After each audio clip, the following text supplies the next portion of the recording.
నమస్తే, welcome to mic TV. నేను మీ సింహాద్రి. ప్రస్తుతం పార్లమెంట్ లో తేజస్వి సూర్య చేసిన కామెంట్స్ అయితే దక్షిణ భారతదేశంలో ఒక కల్లోలం రేపినాయని చెప్పొచ్చు.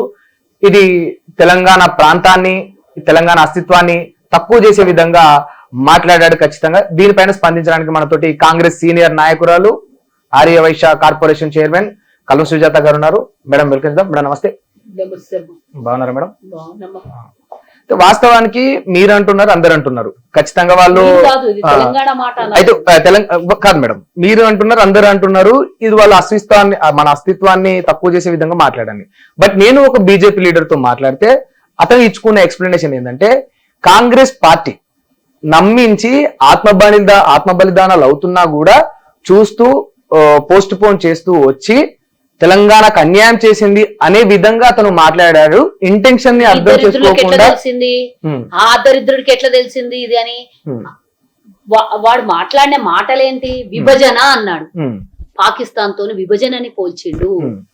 విభజన పోల్చిండు కానీ పోరాటం గురించి చెప్పలేదు. ఆ దరిద్రుడికి నిజంగానే మనం చేసినటువంటి పోరాటం మీద నిజంగానే అభిమానమో గౌరవం ఉంటే ఆ పోరాటం చేసి కష్టపడి తెచ్చుకున్నారు అని మాట్లాడేవాడు.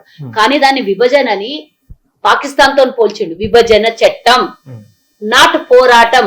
ఆ దరిద్రులకు చెప్పు, వెళ్ళి ఎవడైతే నీతో మాట్లాడిండో ఆ దరిద్రులకు చెప్పు.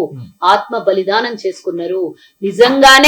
నిజంగానే తెలంగాణ ఇవ్వద్దు అనుకుంటే కాంగ్రెస్ ఇంకో 100 జన్మలు ఎత్తినా ఇవ్వకపోతుండే. ఇదే బీజేపీ దరిద్రులు మరి ప్రకటన చేశారు కదా, 1 ఓటు 2 రాష్ట్రాలు అన్నారు.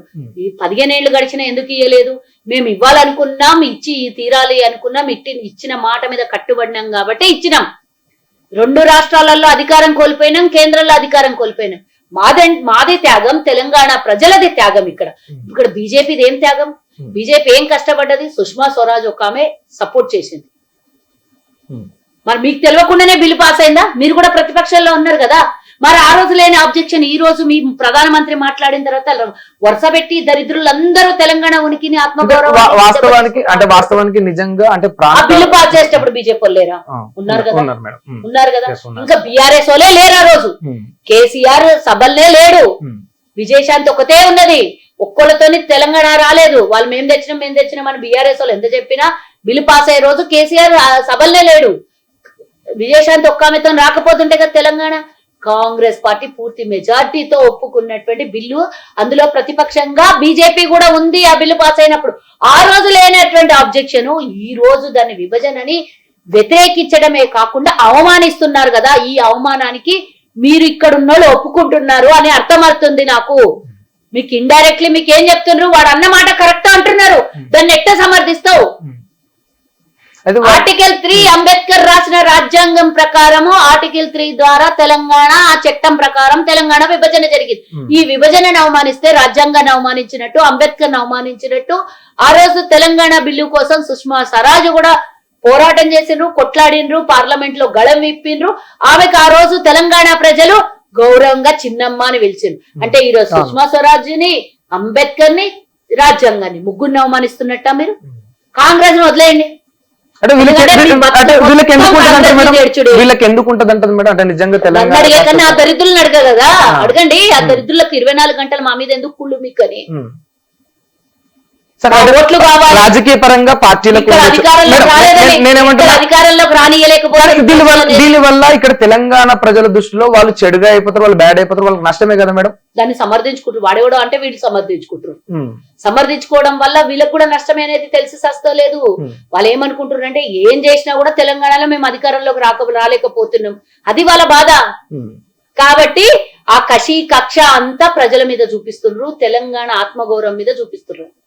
ఇప్పుడు అయితే మరి డీలిమిటేషన్, డైవర్షన్ చేయాలి సౌత్ రాష్ట్రాలలో అని ఒక దుర్మార్గుని నిలబెట్టించి తెలంగాణ ఆత్మగౌరవాన్ని అవమానించారు. అంటే వాళ్ళ ఇంకా ఖచ్చితంగా నరేంద్ర మోడీ ఉండు అని బరాబర్ బీజేపీ వాళ్ళు మొత్తం ఉన్నారు. నరేంద్ర మోడీ ఉంటాడు, అమిత్ షా ఉంటాడు, అందరు ఉంటారు. అయితే వాడికి మన రాష్ట్రానికి ఏం సంబంధం? గురించి దేశ ప్రధాని ఇంత చిల్లర కామెంట్స్ ఒక రాష్ట్రాన్ని చేయలేదా? తల్లి చంపి మరి ఆ చిల్లర కామెంట్ యాక్సెప్ట్ చేసినప్పుడు బీజేపీ వాళ్ళు ఈ చిల్లర గారు మాట్లాడింది వాళ్ళు యాక్సెప్ట్ చేయరని ఎట్లా అనుకుంటున్నావు? ఈ రోజు టాపిక్ డైవర్షన్ ఎందుకు అవుతుంది? 4 గంటలకు చర్చ జరుగుతోంది. ఈ రోజు దాన్ని విడిచిపెట్టేసి మనం సూర్యగడి గురించి మాట్లాడుతున్నాము అంటే డెఫినెట్ గా దక్షిణాది ఇది ఒక రాష్ట్రాలు డైవర్షన్ పాలిటిక్స్ అంటే దక్షిణాది రాష్ట్రాలు వ్యతిరేకిస్తున్నాయి కాబట్టి సెంటిమెంట్ మీద దెబ్బ కొట్టాలనే ప్రయత్నం. దాన్ని కొట్టిండ్రు. కానీ ఈ రోజు మీరు బిల్లు పాస్ చేసుకోవచ్చు, ఈ రోజు మీరు టాపిక్ డైవర్షన్ చేసుకోవచ్చు. అంతే. ఈ సౌత్ రాష్ట్రాలలో ఉనికిని కోల్పోయే ప్రమాదం బీజేపీకి డెఫినెట్ ఉంది. మీకు మా వల్ల ఒరగకపోవచ్చు కూడా. మీకు నార్త్ రాష్ట్రాలతో గెలిచి మేము ఇంకో 20 ఏళ్ళైనా బతికిపోతాం అనొచ్చు. కానీ వ్యతిరేకత మొదలైతే సౌత్ లేదు, నార్త్ లేదు. మాకు మీరు అన్యాయం చేస్తారు కదా, మా ఆత్మఘోష మీకు తగులుతుంది, మా ఉసురు మీకు తగులుతుంది, సర్వనాశనం అయిపోతారు. మా దక్షిణాది రాష్ట్రాలకు అన్యాయం చేస్తే సర్వనాశనం అయిపోతారు. అంటే ఇప్పుడు డీలిమిటేషన్ ని మీరు 100% వ్యతిరేకిస్తున్నారు. బట్ వాళ్ళు చెప్తున్న మాట వాళ్ళు బాగా నిండా కడుపు నిండా నిండినోనికి ఇంకా నువ్వు తీసుకొచ్చి పరమాన్నం పెట్టినా అమృతం పెట్టినా వాడికి ఇంకా ఆకలి అవుతుందా? మరి మాకేమీ లేదు, అధికారం రాజ్యాధికారం లేదు ఇక్కడ మాకు. 33% రిజర్వేషన్ అయితే అంటే నిజంగా మీలాంటి అర్హులకు కూడా భవిష్యత్తులో టికెట్ వచ్చే అవకాశం 33% ఎవరు వ్యతిరేకులు ఇక్కడ నాకు చెప్పాలి. మేము బిల్లు పెట్టినప్పుడు వాళ్ళు వ్యతిరేకించారు బీజేపీ కొంతమంది. మేము వ్యతిరేకించలేదు, మేమే బిల్లు పెట్టినాం. 33% అనేది ఎవరిది? మానస పుత్రిక కాంగ్రెస్ దది. 33% అనేది మానస పుత్రిక కాంగ్రెస్ కి.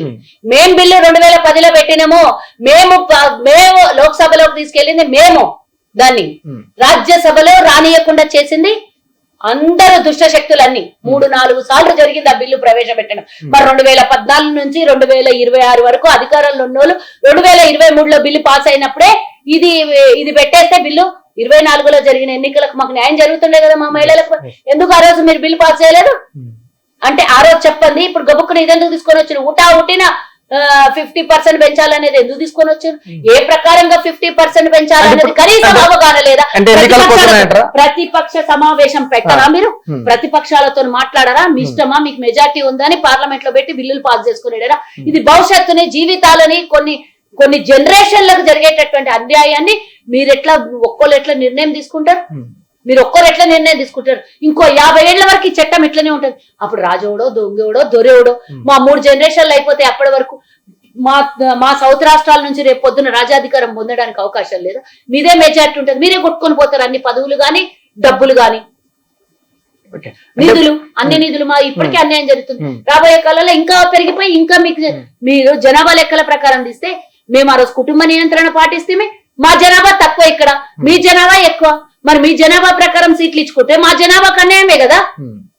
కానీ జనాభా ప్రకారం ఇవ్వట్లేదు, ప్రొరేటా ప్రకారమే, వాటా ప్రకారం, నిష్పత్తి ప్రకారమే. నిష్పత్తి ప్రకారం అయితే ఎట్లయితే చెప్పు, 850 ఎట్లా వస్తుంది నిష్పత్తి ప్రకారం? 50% నిష్పత్తి లాగా 50% ఏ ఈక్వేషన్ లో తీసుకుంటున్నావు? ఆ ఈక్వేషన్ ఎందుకు చర్చలు చేస్తలేవు నువ్వు? ఓవరాల్ గా 50% అంటున్నాడు. ఉన్న సీట్లను బట్టి లేదు, ఉన్న సీట్లను బట్టి ఎట్లయితే ఉన్న సీట్లను బట్టి ఎట్లా తీసుకుంటున్నావు? ఇప్పుడు అదే ఉన్న సీట్లను అంటే ఉత్తరప్రదేశ్ లో జనాభా 25 కోట్ల మంది. ఆ 25 కోట్ల మందికి నువ్వు తీసుకుంటే ఆడ 130 సీట్లు వస్తాయి. మరి మా దక్షిణ రాష్ట్రాలు అన్ని కలిపితే 200 సీట్లు కావు. అప్పుడు ఒక్క రాష్ట్రమే 150 సీట్లకు ఆధిపత్యం చెలాయిస్తుంటే మా రాష్ట్రాలకు ఏం ఉనికి దొరుకుతుంది? ఓకే. సో ఫైనల్ గా అంటే ఒక విషయం మాత్రం అడగాలనుకుంటున్నా మేడం. బీఆర్ఎస్ వాళ్ళు అంటున్నారు, ఏమంటున్నారంటే మా ఎంపీలు లేని లోటు పార్లమెంట్ లో తెలుస్తా ఉంది. 8 మంది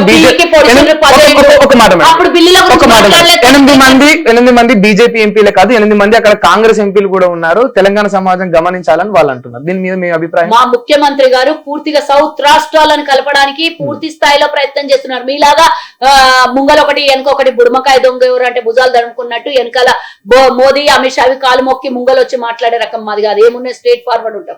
మేము ఈ రోజు స్టాలిన్ తో చర్చలు చేస్తున్నాం.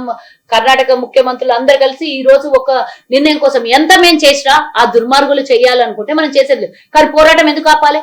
రేపు పొద్దున మనం చరిత్రహీనులుగా మిగిలిపోతాం కదా ఇక్కడ అన్యాయం జరిగితే, మనం పోరాటం పోతే. కాబట్టి మా ముఖ్యమంత్రి గారు ముంగల్ నిలబడరయ్యా బాబు, మా ఎంపీలు ముఖ్యమంత్రితో పాటు అడుగులేస్తున్నారు. 8 మందితో బిల్లు పాస్ కాదు అక్కడ. ఆ దరిద్రులకు మెజార్టీ ఉన్నది కాబట్టి పాస్ చేసుకుంటారు. ఎన్ని బిల్లులు పాస్ చేసుకోలేదు? దరిద్రులేనా మేడం?